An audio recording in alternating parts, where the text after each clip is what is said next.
Your case is already over. I have called the next case. नहीं तो बिना सुने हुए हुजूर आगे बढ़ने का नियम नहीं है। पहले सुन करके हुजूर को आगे बढ़ना है।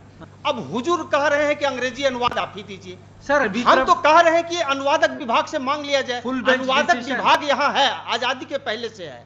उनको जो तनख्वाह मिलता है उसमें हमारा हिस्सा है, हमारे मोकिल का हिस्सा है, तो उससे मांगने में हुजूर को क्या जाता है कि भारत के संविधान के अनुच्छेद 226 और 27 के अधीन। You are reading in Hindi. Do you think that I will understand? Why you want to read unnecessary? वही जो किताब हुजूर को हमने दिया है उसका हिंदी अनुवाद प्रकाशित हुआ है विधि साहित्य प्रकाशन विधायी विभाग से। तो हुजूर पैरा 101 और 102 हुजूर देखा जाएगा, उसमें इसी का अंग्रेजी है। Sir, again you are submitting in Hindi. I am not able to understand. तो हुजूर यही तो रोना है, हम भी अंग्रेजी नहीं समझ रहे हैं ठीक से। Good. तो If you are keep on arguing the matter in Hindi, I am not able to understand.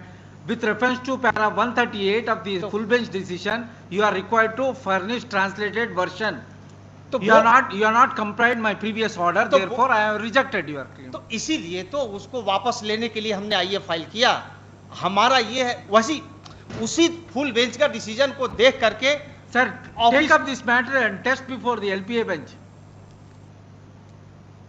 LPA bench हुजूर हम जाएंगे जब हुजूर। No, I have rejected your petition. नहीं रिजेक्टेड तब फुल बेंच के लाइट में हुजूर रिजेक्ट करना है। With reference to 138 full only. Bench Hindi के पक्ष में है। वो जो है 139 जो है वो फुल बेंच के माननीय एक न्यायमूर्ति का विचार है।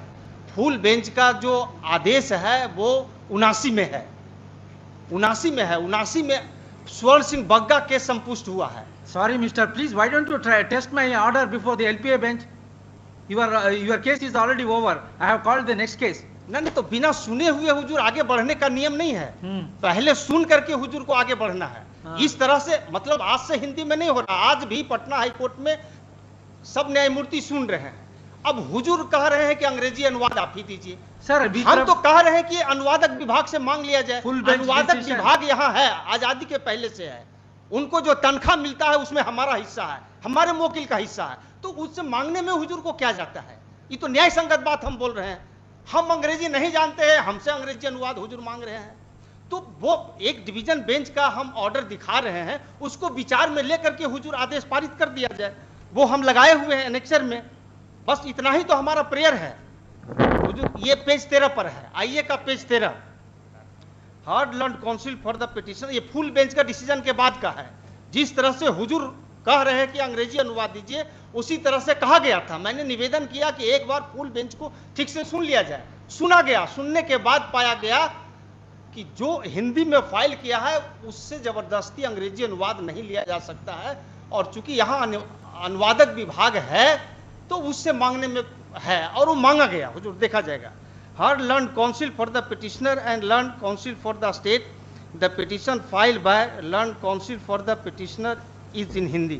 In view of the above, office is directed to get translated the Hindi petition filed by learned counsel for the petitioner into English for the translator section of the Patna High Court. Let this matter immediately after translated copy of the petition is received in the office. तो हुजूर इस order को देख लिया जाए। I will give you dictation. Please listen. At this stage, learned counsel for the keep on repeating that he need not require to file translated version in terms of a full bench decision in the light of a later division bench decision. So and so. Full stop. As long as para 139 of the full bench decision is not reversed by competent forum, division bench decision in respect of producing translated English version cannot be overruled. Accordingly, it is rejected. Sir एक चीज और दिखा देते हैं, para 12 हुजूर देख लिया जाए full bench का। पैरा 12 में स्वर्ण सिंह बग्गा केस का हवाला है। स्वर्ण सिंह बग्गा केस संपुष्ट हुआ है फुल बेंच से। पैरा 12 हुजूर हम पढ़ देते हैं। Mr. Counsel, I have heard you sufficiently. Please don't disturb the proceedings. हुजूर ये मतलब अभी अगर इसी तरह से तो हुजूर। All right, keep on arguing the matter. Ji Hazur para 12, याची ने 1995 की एलपीए संख्या 600 पूर्वोक्त आदेश को चुनौती देते हुए फाइल की, जिसको भी तारीख 21 जुलाई 1995 को खारिज कर दिया गया, जिस आदेश को स्वर्ण सिंह बग्गा बनाम NN सिंह रजिस्ट्रार वाले मामले में संसूचित किया गया और नीचे उद्धृत किया गया। यह लेटर्स पेटेंट 1995 की CWJC संख्या 2825 में विद्वान एकल न्यायाधीश द्वारा पारित तारीख 9 मई 1995 के निर्णय के विरुद्ध निर्देशित है, जिन्होंने उपरोक्त मामले को संविधान के अनुच्छेद 348 में निर्दिष्ट करते हुए खारिज कर दिया गया था। अपीलार्थी की प्रार्थना यह थी कि उच्च न्यायालय के समक्ष समस्त कार्यवाहियां हिंदी में होनी चाहिए, दलीलें हिंदी में दी जानी चाहिए और निर्णय भी हिंदी में दिए जाने चाहिए। संभवतः यह प्रार्थना प्रदान नहीं की जा सकती। किसी व्यक्ति के लिए यह कदापि वर्जित नहीं है कि वह हिंदी में आवेदन फाइल न करे और न ही किसी व्यक्ति के लिए इस प्रकार का कोई वर्जन है कि वह हिंदी में दलीलें न दे सके, और वास्तव में अनेक मामलों में इन बातों को इस न्यायालय द्वारा स्वीकार किया जाता है। और ये स्वर्ण Singh Bagga case full bench से संपुष्ट हो गया। वो पैरा हुजूर 79 से स्पष्ट होता है।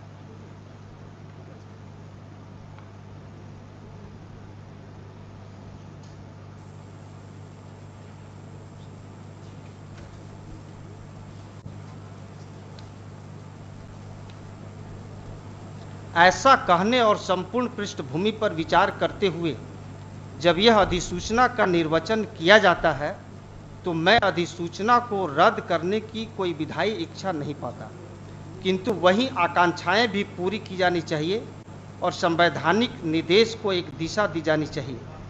अतः मैं इस निष्कर्ष पर पहुंचता हूं कि भारत के संविधान के अनुच्छेद 348 के अधीन शक्तियों का प्रयोग करते हुए जारी की गई अधिसूचना किसी खामी से ग्रस्त नहीं है। अतः विनय कुमार सिंह पूर्वोक्त मामले के निर्णय की शुद्धता को इस पूर्ण पीठ द्वारा उत्तर के लिए उचित ही निर्दिष्ट किया गया है और उस विस्तार तक हम तारीख 1 मई 2015 के निर्देश करने वाले आदेश में विद्वान न्यायाधीशों द्वारा व्यक्त मत से सहमत पाते हैं। भारत के संविधान के अनुच्छेद 226 और 27 के अधीन पेश की जाने वाली याचिकाओं और कर प्रति निर्देशों की बाबत अपवाद डालते हुए निकाले गए अंतर को विनय कुमार सिंह वाले मामले में दिए गए कारण के आधार पर हटाया नहीं जा सकता। अतः मैं विनय कुमार सिंह पूर्वोक्त मामले या इसी प्रकार के मामलों में दी गई तर्कना को अनुमोदित नहीं करता और उस विस्तार तक मैं यह निष्कर्ष निकालता हूं कि स्वर्ण सिंह बग्गा वाले मामले में व्यक्त मत सही मत है। तो स्वर्ण सिंह बग्गा मामला है वही कहता है कि हिंदी में आवेदन दाखिल करने में किसी व्यक्ति पर कोई वर्जन नहीं है और नहीं किसी व्यक्ति पर हिंदी में तर्क रखने में कोई वर्जन है, और वो संपुष्ट हो गया।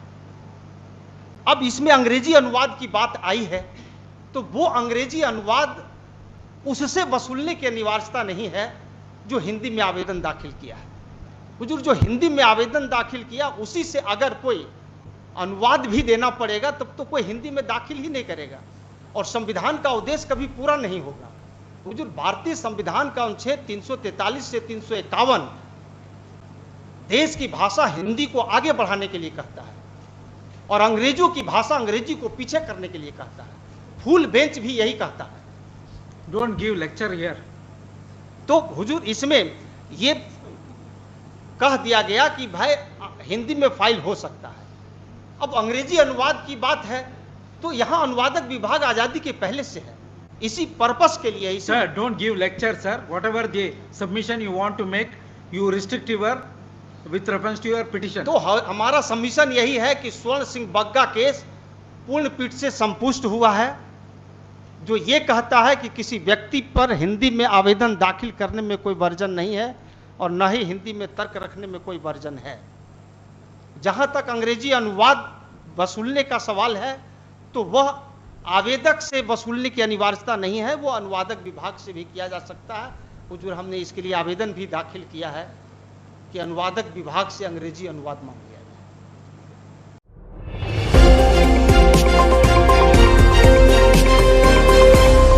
लॉ स्ट्रीट भारत राष्ट्र के हित में।